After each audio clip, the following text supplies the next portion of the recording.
Hello, everyone, and welcome. It's great to have you here with me today. Welcome to Empower Fantastic Life. Find your power, live without limits.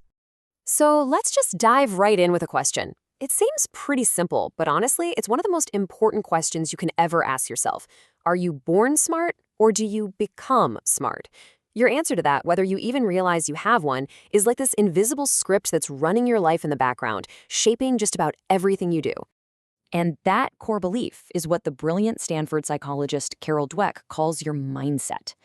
The idea is actually super straightforward, but incredibly powerful. Think about it this way. Your abilities, your intelligence, your talent, they're not set in stone. They're much more like a muscle.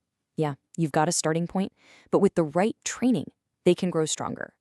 Now get this. This one little belief about our abilities doesn't just, color how you think. It actually sends you down one of two completely different paths in life. To make this really clear, let's imagine two people walking down these paths. We'll call them fixed mindset Frank and growth mindset Grace. Okay, so it all boils down to their starting point. On the left, we've got Frank. He believes that you're either born with it or you're not. Life deals you a hand of cards, and that's the hand you play. But Grace, over on the right, she sees things differently. For her, her abilities right now are just the starting line. Her true potential, it's completely unknown, and that's what makes things exciting. And this is where it gets really interesting, right? Because that belief immediately changes how they act. Imagine their boss offers them a really tough, high-stakes project. Frank, he's going to shy away, because in his world, if you have to try really hard, it just proves you're not a natural. The risk of looking like you don't have the talent is just too high. But Grace, she practically jumps at the chance. A challenge isn't a threat to her, it's a workout. It's the very thing she needs to get stronger. And here is where those two paths really start to split. When things go wrong, Frank takes it completely personally. A presentation that doesn't land well becomes a judgment on who he is. I failed, so I am a failure. But for Grace, that same exact failure, it's just data. It's impersonal feedback that says, okay, that approach didn't work. What did I learn? How can I adjust next time? See how she separates the action from her identity? It's a total game changer. And of course, this way of thinking extends to how they see other people. When a colleague gets a big promotion, Frank feels that knot of envy tighten in his stomach. Their success feels like a spotlight on his own limits. But when Grace sees that same colleague succeed, her first thought isn't jealousy, it's curiosity. Wow, that's amazing. How did they do that? What can I learn from them? One path leads to a world of threats, the other to a world of inspiration. So, the big question is, how do we get on Grace's path instead of Frank's? Well, Dr. Dweck gives us a tool that is so simple it almost feels like a cheat code for your brain. It's just one single three-letter word that can instantly shift your whole perspective. Just listen to that statement for a second. We've all said something like it, right? I'm just not a numbers person. I can't get the hang of this. It sounds so final. It's a full stop.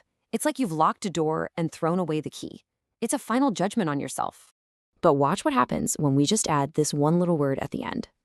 I'm not good at making presentations yet. Did you feel that? The whole energy changes. That full stop just turned into a comma. A final verdict just became a progress report. It doesn't ignore reality. Maybe your presentations do need work, but it opens up the future to possibility. This isn't just a fun mind trick. It is an incredibly powerful tool. It takes a statement that says, I can't, and turns it into a statement that says, I'm in the process of learning.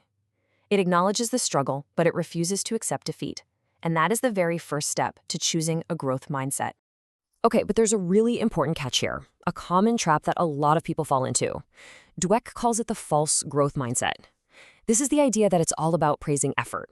Telling someone, great job, you tried so hard, even when they're making the same mistake over and over.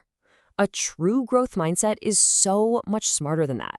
Here's the real difference. A true growth mindset isn't about blind effort. It's about intelligent effort. It's not about banging your head against a locked door. It's about stepping back and asking for the key, looking for another way in. That means focusing on your strategy, actively looking for feedback so you can see what's not working, and then having the courage to adapt your plan. That is what true persistence looks like. And think about what this means for anyone in a leadership role. A leader with a fixed mindset often needs to be the smartest person in the room, the resident genius.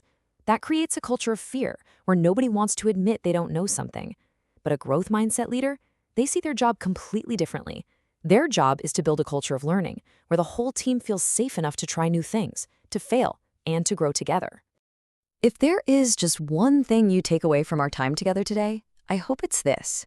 You can see your life as a series of tests, a game where you're constantly being judged, or you can see it as a totally different game, a game of improvement, where every experience, good or bad, is just a new opportunity to get better. So I'll leave you with a little challenge. I want you to think of one area, just one, in your life where you've told yourself that story. I can't do this. First, just try adding the word yet to the end of that sentence. And second, and this is the important part, what's one new strategy, one different approach you could try this week to start building that muscle? You've been listening to Empower Fantastic Life, Eager Empowerment Academy. See you next time. Bye-bye.